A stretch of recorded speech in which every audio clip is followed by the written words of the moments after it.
Hello, everyone. You're listening to The Right Side of Gaming. Today, we're going over the State of the Game open beta for May, which is going to give us a little preview of what's coming in our May update. I'd like to take a moment to give myself just a little credit for correctly guessing that the update is going to be on the 20th, because I'm probably going to be wrong about everything else. But, that's at least something. Now, to start with, they're keeping the Summoner's Draw event as a permanent mechanic. It's going to be part of the random hand. From now on, whenever you summon a creature, or at least after this update, whenever you summon a creature, you're not going to draw back into that card. Now, that means they're going to have to balance some things and possibly rework some things, and it really makes me wonder what they're going to do with activated abilities, because as you know, for those, you have to have the creature out on the field, then you draw back into the card to activate the ability. Are we getting rid of those? Because that actually seems kind of interesting. Or are they going to put the activated ability card into the deck, basically, instead of the creature once it's out on the field? I don't know. We'll have to see what they do with that. But Summoner's Draw got a lot of positive feedback. I think a lot of people haven't been too fond of creatures in general in Magic Legends. They feel like they're slow, that they don't do a whole lot of damage. And I think there's just been this focus more on the sorceries. This is going to really appeal to, I think, a lot of players, especially with how the current game and the current meta has evolved, where they want to get their creatures out for whatever they use them for, and then they really just want to use their spells, because the spells are the big part of their deck. So we'll see how this goes. They've also reiterated some of the changes that they've made around collection and deck building. They've doubled our drop rates. They've given us spells sooner, all that good stuff. They note that for new users, they're going to start earning starter deck spells faster. They're going to be getting 3 spells at a time instead of 2, and they're not going to have to progress as far through the story to get to their player sanctum and unlock the additional class and the more spells. So a lot of that may not affect people that are already playing, but it's good to know if one, you know someone that wants to play the game that hasn't started yet, or if you yourself are listening and you want to get into it, well, you're going to be able to jump into it faster. Or 2, if you're one of those people that maybe isn't too thrilled with PC performance, although we're going to get into that in just a moment, and you're thinking about switching over to console, well, if it won't take you as long to sort of start getting back and grinding in and being able to play multiple colors and extra classes and all that good stuff. Speaking of performance, they have talked a bit about some of the changes and improvements that they've made, and they're still looking at making more of those. I'd like to really highlight this part right here where they says, we estimate an average gain for older hardware of about 45% across the board, which I really appreciate because I'm one of those people that's using the GTX 750 or equivalent cards. They said they're still trying to make it where the older hardware can, run it a little bit better, and then the newer or more advanced hardware is just going to get a smoother experience. Sounds like they're making some progress, but it looks like they still have some work to do on that, and they still admit to it too. It's like, yeah, we still have a ways to go. This is one that players have been asking for, and I think they're going to be excited about. We're getting a quick play queue. Really just what it sounds like. You're going to pick the type of content, you sign up either for a story mission or an ordeal mission, and you're going to pick your difficulty level. You got the 4 to choose from, and it's just going to queue you into whatever happens to be available that matches those. So you don't have to try over and over to get a specific mission. You don't have to try to jump around trying to find one that's open that other people are doing. It's just, okay, I want to play a master level story mission, and it's just going to put me in the queue and find me other people that are doing the same thing, regardless of which one it is. It also looks like we're going to be getting daily rewards for it. So we're going to have either a mission or just one of those, play one queue or whatever type of deal, get a little extra goods out of it, which I think a lot of people will appreciate, on top of being able to actually find and get into a group at this point. They are also making some improvements to the chat UI.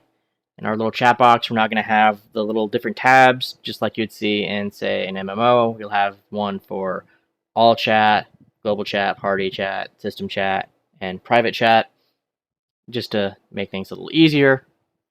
And to be honest, I will probably edit or leave all of those, because I really don't use it that much. No one really talks in game. But they're also noting that you have to be at least level 5 to use the global chat and whisper, which is pretty standard in a lot of online games because a lot of people like to spam. Regardless of what they're trying to sell you, and it's probably a scam, you're going to get spam in these types of games, and they're trying to at least lock it behind a little bit of progress.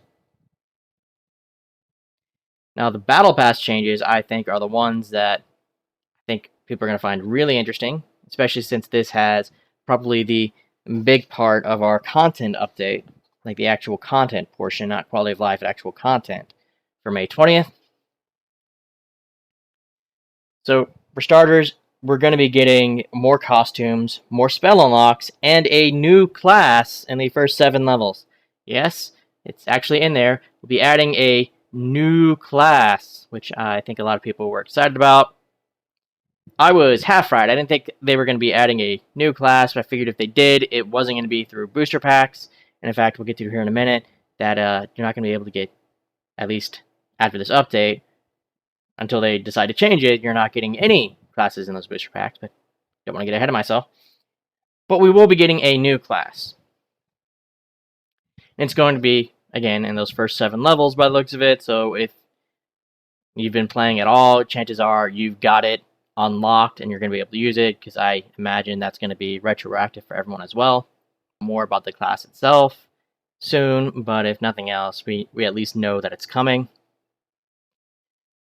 And I think at some point in here, they said that the new class will bring the heat. Here we go. We think it'll bring the heat. So that tells me it's probably at least red, if not red and another color.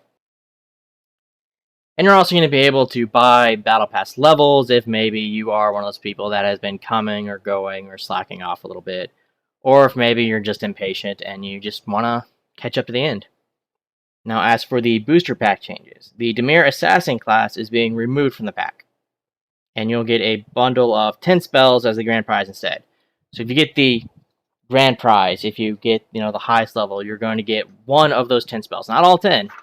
It's just that there's basically 10 mythics to choose from. And they're all going to be spells instead of the Assassin class. The Assassin class is now a part of the Battle Pass, which I think is a much better way to do it.